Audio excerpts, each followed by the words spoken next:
What if your number one trait, the thing that you think you're best at, is actually survival mechanism? The wow moment that I had when I realized, like right before my burnout, that all the things I thought I was really good at, those things that I described as my gifts, my biggest strength, weren't. I realized that they were actually built, they were nurtured in me. Let's say if you go through trauma or anything extreme as a child, it could be something, like divorce, like it was for me.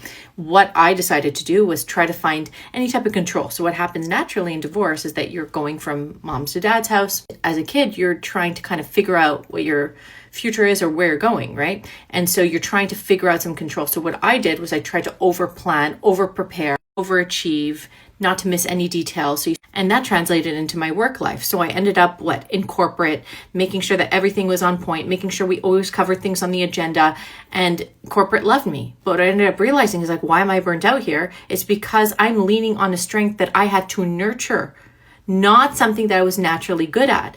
And then I leaned on that so much that I made it my number one skill. So I built my entire life, my entire profile, my entire career on this mask that I created. That wasn't bad. I learned all those skills, right? Those are good to lean on, but they're not good to base your entire life around. So for me, it was a functional adaptation, and it could be for you too.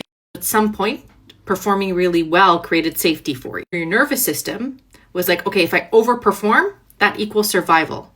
But now it could be completely burning you out. So the fear is actually the driver, right?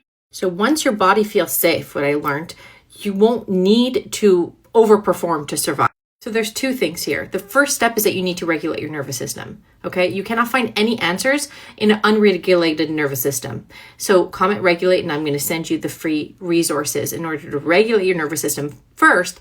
Then what you need to do with step 2 is you need to align yourself or start understanding what your real strengths are, which is what I was doing. Your natural God-given strengths, not the things that were adaptation or survival mechanisms that you used, right? The things that will really propel you forward, the things that you're really passionate about. And once you identify those strengths, you could find the jobs that activate those strengths.